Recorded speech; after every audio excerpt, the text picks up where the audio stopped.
How are you ladies today? Good. How are you? Did you get one of these yet? No. What is it? It's kind of a Worldview DVD. It's part of a project that's called The Biggest Question, and we go around and we distribute these DVDs to college students in particular, because quite frankly college students are in a mindset to be thinking, where most people tend to be going about their daily lives just kind of like when I'm working, all I'm thinking about is work. And so you guys, your job is to learn, which causes you to think, which means you're hearing all sorts of different worldviews from all sorts of different people. And so the DVD asks some big questions like, how did we get here? Where are we going? What's our purpose for being here? And what happens to people when they die?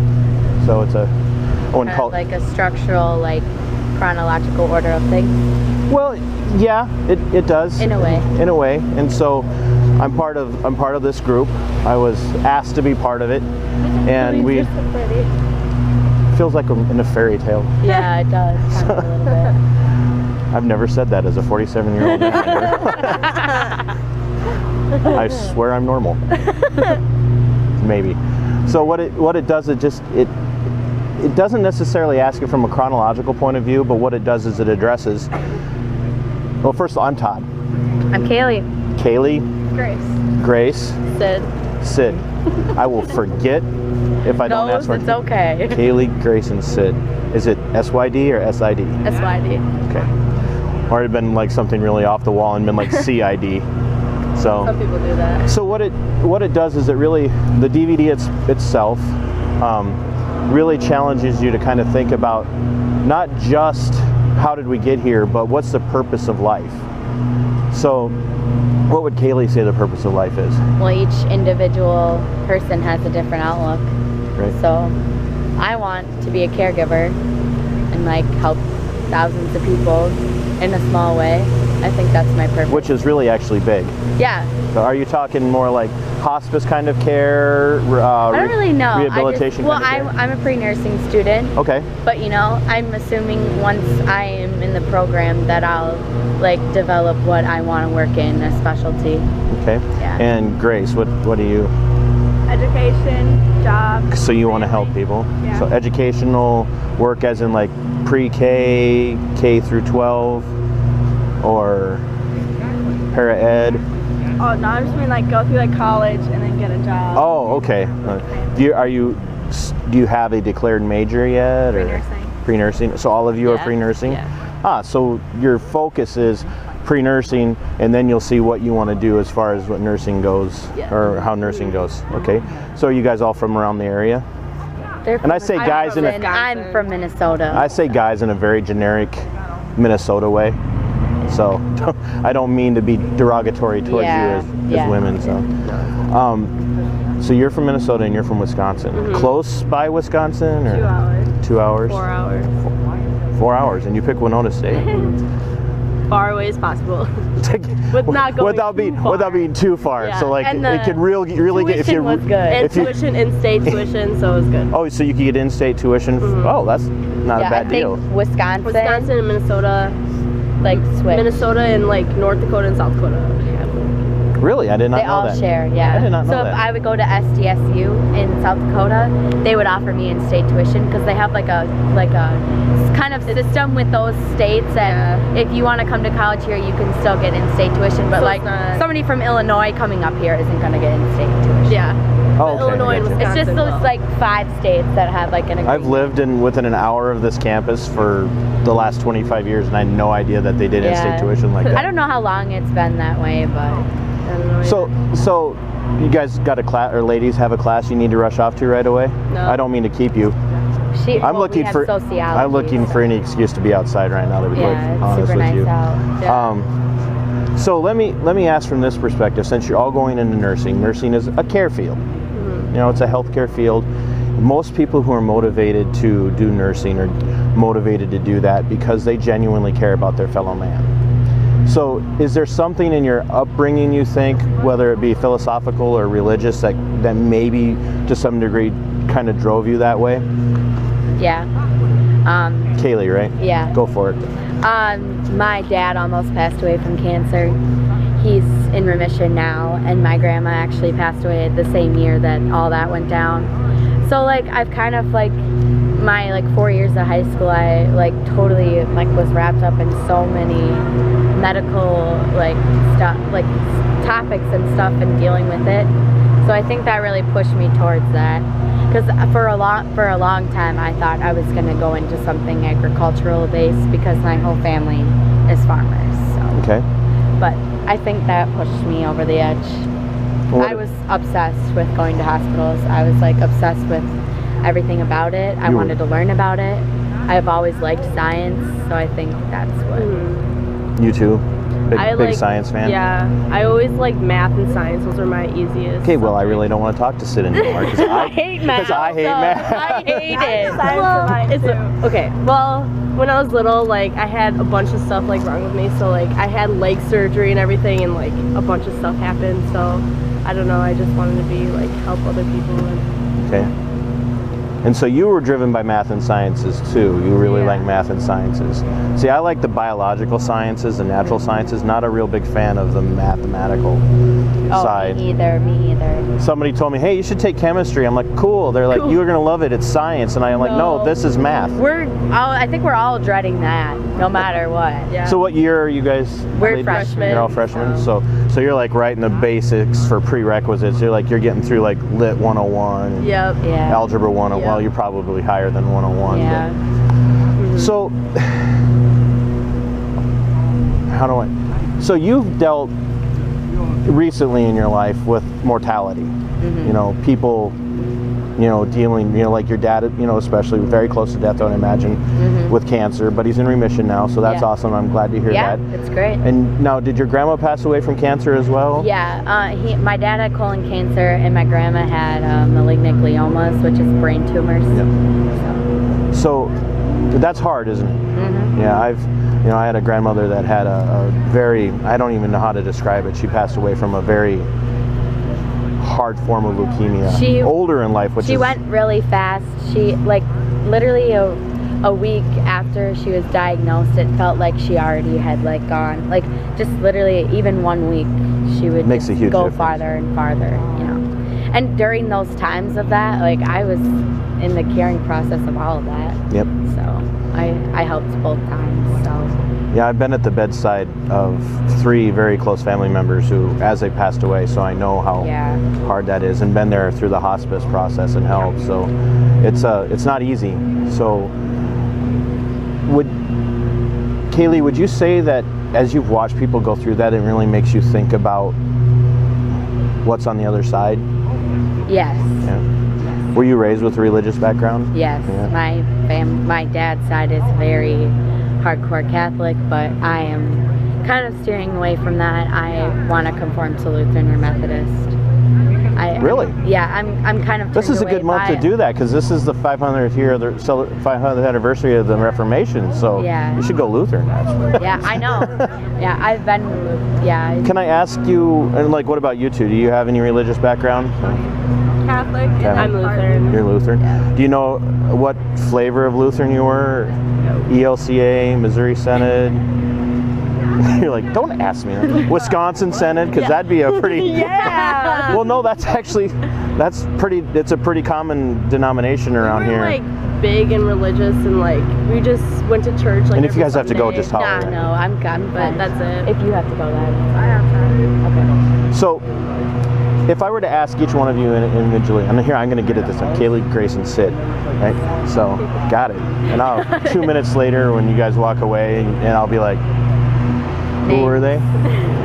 So, if I'll be like, Grayley, Srace, Srirachi. So, if you were to individually, somebody asked you this question,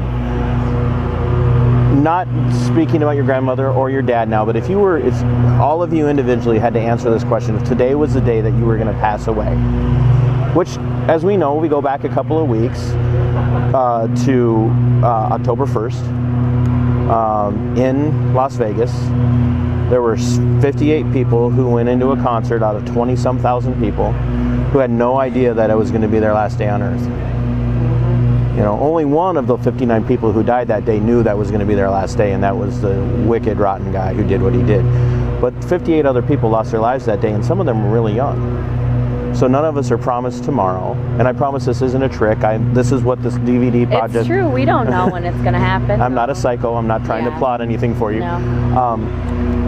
But what would you, individually, what would you say is the end of your life? Where are you going, and why? If it were to end today, This is hard. for our lives, if they were I know to you end weren't expecting today, this today, so... what's the end point? Is what you're saying? No, if your life, if you... What do you want to be doing? No, not what do you want to be doing, but if your life ended today, regardless of what you've done so far with college and education and family, what happens to each one of you individually when you die? Oh, like if we go to like heaven? Right. I didn't want to put that out there because I didn't want to like force an answer into your mind. I wanted... Oh, yeah. I believe in heaven. I believe in heaven. And so, what would you each individually say is the standard for entering into heaven? I feel like that. I know these are hard, It's hard. but I'm going somewhere, I promise. I'll bring it full circle. I was raised more to be a Christian than a Catholic. Okay. In my mindset, and I really think that so far as the adult that I am now, I have actually turned into I still can discover many things in my faith, but as a Christian, if I die right now, I feel like I would be accepted into heaven only because I believe that there's good in my heart, and I am... Okay. And believing in God, and why you are believing why you are on earth, and I don't know. Okay.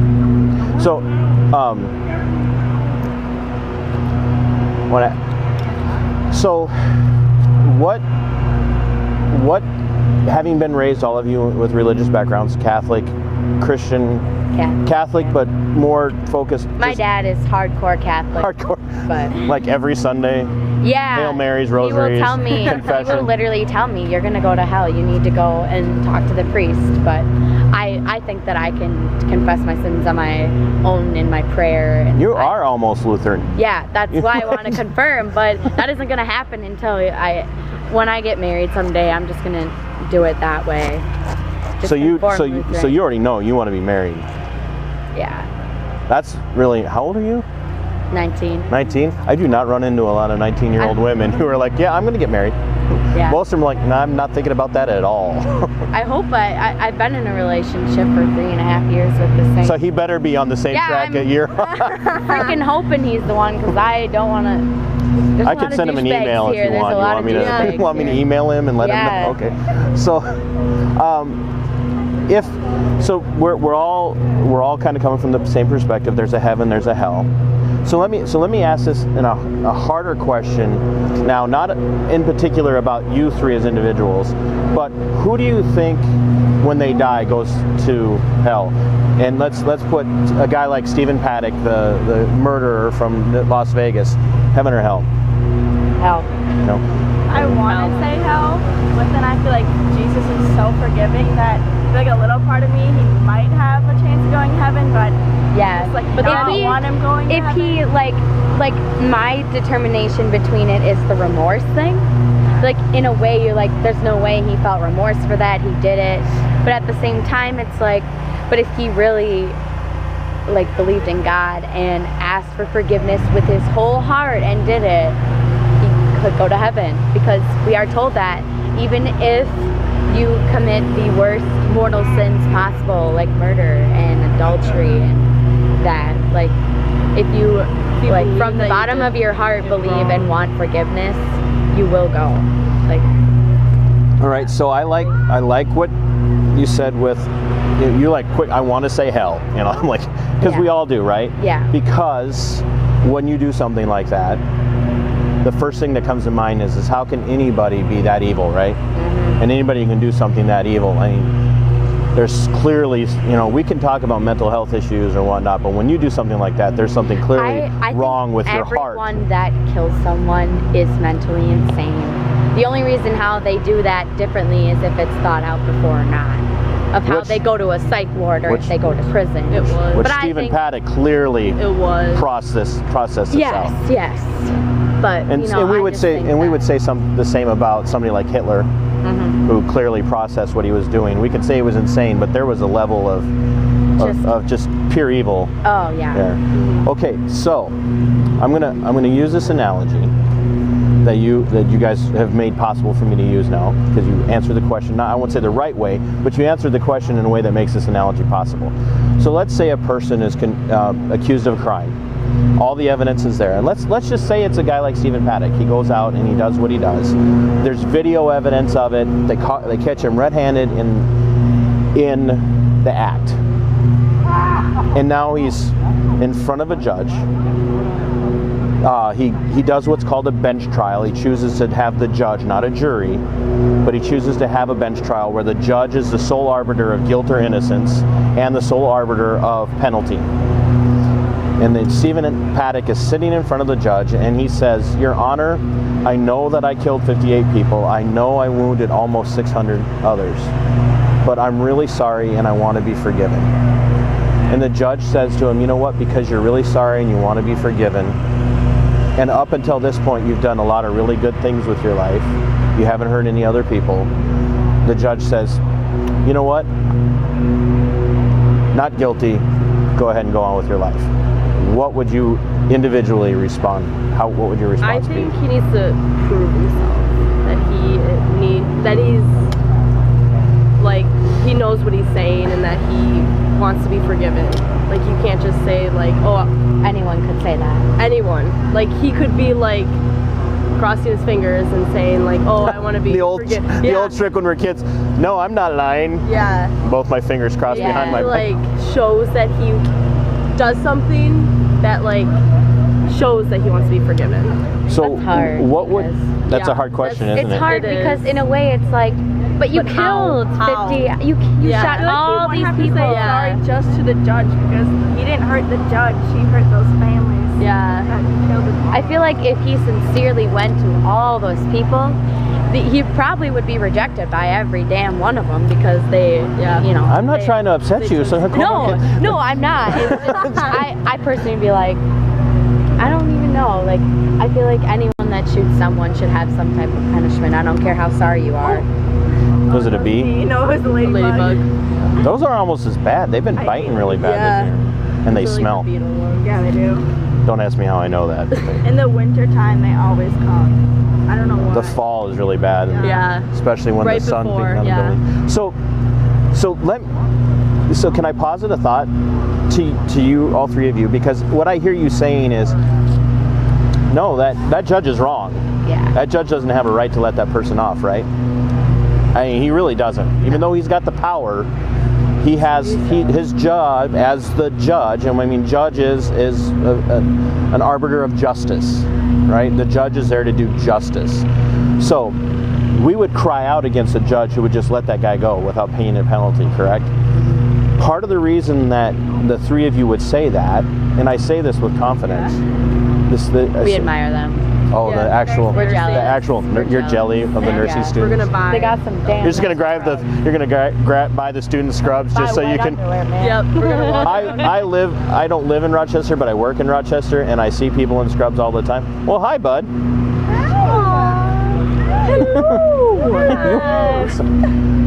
Oh, my dog is the same way. He would be all over everybody.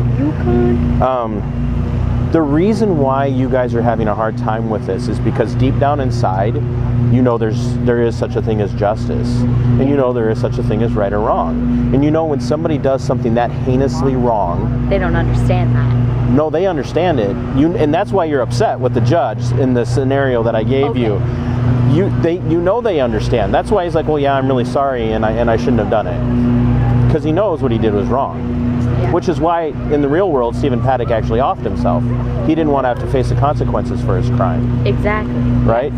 And so in this other alternate world where the judge gets to determine what happens to Stephen Paddock, or Stephen Paddock doesn't kill himself, we're going to look at a judge like that who's going to be we're going to be really upset because he's not activating the justice that should be happening. So let me ask you a question. This is going to be the challenging one, okay? And then at any point, if you want to leave, that's fine. I'm not gonna chase you down, I swear. But here's the challenging question: Who do you think is a more just judge? A judge who's been elected or appointed to a bench, or God? God. Okay. That's who you're judged ultimately with in the end, and Yeah. that is where you decide if, that's the ultimate judge. Yeah. And so what would you three individually say God uses as his standard for judgment? How does God determine what is right and what is wrong? I told you it was going to get more complicated. Learning from the Bible of what we know as a sin and stuff like that. And we know of what is wrong, but you can be forgiven of those things. Nope, I'm not, and I won't disagree with you on that one at all, Yeah. kiddo. I promise, I swear to you, that we can be forgiven. Yes. But first we have to understand how God determines or defines what sin is. Yeah. And so, you were confirmed, I take it, catechized in Catholicism, you as well, First Communion, Catechism. Yep. You had First Communion and Confirmation, correct? So, one of the things that you all will have learned in Catechism or Confirmation or whatever you want to call it are God's moral laws, which we call the Ten Commandments. That ringing a bell now? Yeah. Yes. Okay. I know. I told you I was going to get there, and I promise I will. And in anything that I say, I'm pointing as many fingers at me as I'm pointing at anybody else. So God's moral law is eternal. Why is God's moral law eternal? Because God is eternal. No beginning, no end, right? No one made God, right? Yeah. God has always been. We can't say that God was. We have to say God is, because God always has been.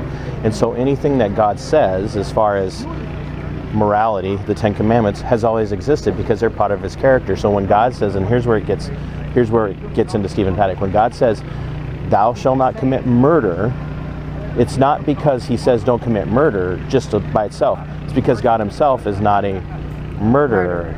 So when God looks at us and says, thou shalt not tell lies, it's because God himself does not lie, right? He doesn't expect, he puts those into things because, Jesus I feel is like a I'm perfect example. blocking people. But, he doesn't expect us to do something that, how do I say this? He put Jesus here because he wanted an example of saying that he went through things as humans did, and not, as a human. So, he experienced things and sin. She's on my side now. She's preaching at you. Jesus is without sin, though, right? He never, no. Right. So You're doing good. technically, Keep going. Was okay, I was going to say that he wouldn't expect us to do anything that he... Yeah.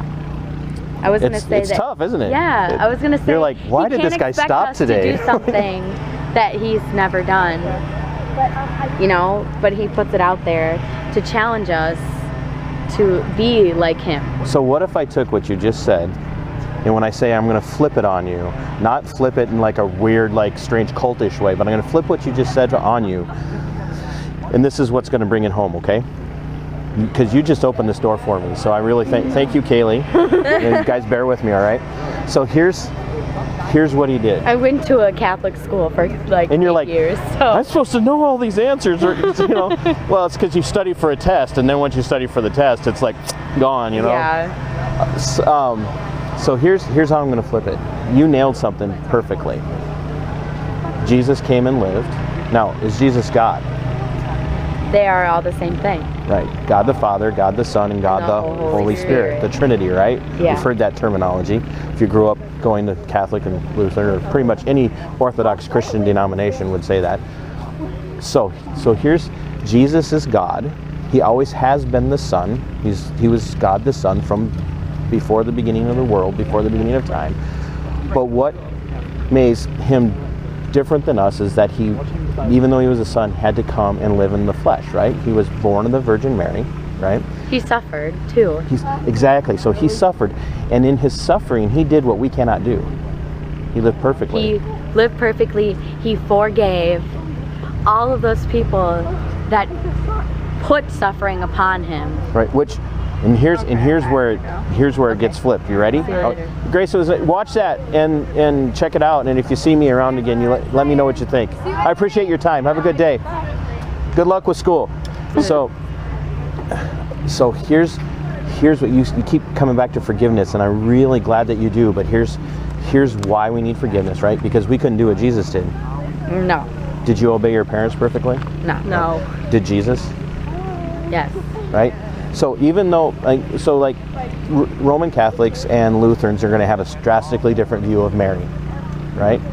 There's some Marian. Catholics worship Mary and the saints and everything. So there's some very strong Marian philosophies out there within Catholicism that are staggeringly different than a lot of other Christian churches. Okay? But all that aside, Jesus created Mary. I want you to think about that. Jesus created Mary, right? He obeyed his creation. Not only did he obey his heavenly father, but he obeyed his earthly adopted father, Joseph. And he obeyed his earthly mother. And the staggering thing about that is he was without sin, yet being without sin, he still obeyed those people who he created, who he gave breath to, who he gave life to, who were sinners. Now that doesn't mean... ultimately has power over all of them, but he still was on the same level as them. And he gave up he didn't give up his deity, don't get me wrong. He didn't give up being God. He was always God, called God in the flesh. We hear that in the scriptures, God in the flesh. He came, and even as God in the flesh, he did everything we couldn't. So like when you get sick and you're like, oh my gosh, I just want to die. I can't take this suffering anymore. Like the worst sickness you've ever had, the worst stomach flu, where you can't get more than 3 feet away from a bucket because you know it's not going to work. He suffered that. Think about that. But he didn't sin. We know that those things that we suffer are a result of sin. That's what he says in that all the things that we suffer are because the world is cursed by sin. Yes. So he did what we can't do. And then at the end of his life, he went and died on a cross, even though we deserve to die in his place.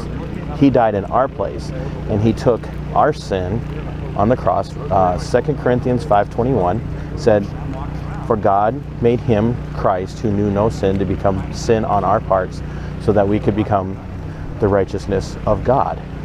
So Jesus took our sin, went to the cross, suffered under the wrath of the Father, because God the Father is a just judge. He has to punish sin.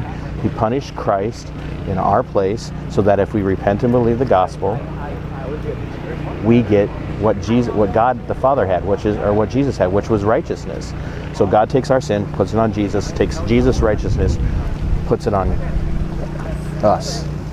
And that, no matter how good we think we are, if we're going to go to heaven, it's got to be because of that, not because of how good we are or how much we help people. Yeah, no matter how high and above we think we are in this world, Jesus came here, he lived it. I was higher among all you, but then yet again, I still lived and obeyed underneath you, so therefore, you can't see yourself as being all right and just and perfect. Right, because compared to him, we're not.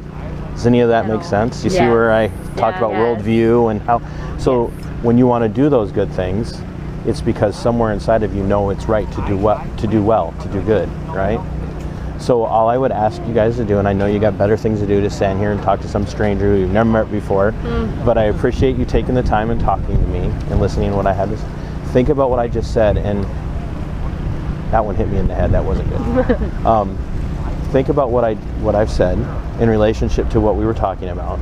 Don't measure yourself against the people around you who you know are like the bad sinners, you know, because we all have that one person like, I really don't want to be them, and we have that other person who are like, wow, I wish. So you put it in I want to live up to that. You put a career aspect in it, like you really look up to the nursing students who are like 3 or 4 years in, right? Yeah. You want to be them, but next year when you're the second year student and the other freshmen are in, they're going to be looking up to you, and you're going to be like, I'm so glad I'm not over there anymore, right? Yeah. It's the same way with our sin. Don't look at that other person and say, I want to be more like them, because if they're better than you, it isn't because they're better than you. It might be because in a spiritual sense, maybe they have Christ. Yeah. And so model yourself after Christ. We are our own individuals, and we all have our own relationships with God and in our faith, and we go off from that, and we can't compare ourselves to other people because we are our own selves. Because Everybody's different. Because the only person that we are compared to is Christ. That's who our comparison is. And if we haven't repented and believed the gospel, not just acknowledged that God's real, because there's a lot of people who acknowledge God's real, and there are a lot of religions that say, oh yeah, there's a God, but Jesus says, I am the way, the truth, and the life, and no one comes to the Father but by me. That if there's a lot of people who don't acknowledge Jesus as being God and what he did on the cross, they may acknowledge God as a reality, but they're not acknowledging God according to the scriptures that you and I would all read. So think about that. Think about where you are, if you've ever had that moment where you really placed your faith and trust in Christ for salvation, and put some thought into it, because it's really important. And that's a worldview conversation, and I appreciate your time. Thank you very much. So I didn't mean to keep you for so long. I love these topics, and I really like talking about it because I want to build on my faith. I've gotten involved on a club on campus, and I can actually say that I want to go, and I want to be there for small group, and I want to talk about these things. Oh, I'm glad we ran into each other. Yeah. So I hope it made you think. I know you kind of. I can't tell if you guys are just getting tired. Or if it's the sun, would it help if I were like here? Right there. Sorry. I'm not that tall, I'm sorry. But no, think about it. And if you do see me again, and you're like, hey, I didn't like that DVD or what you said the last time, throw a rock at me. I'm more than willing to take it. So it was nice to meet you. Sid, too. Right? And Kayleigh. Yep, it was nice to meet you too. So have a good day. You too. Thanks. Thanks for your views. Thank you for talking with me.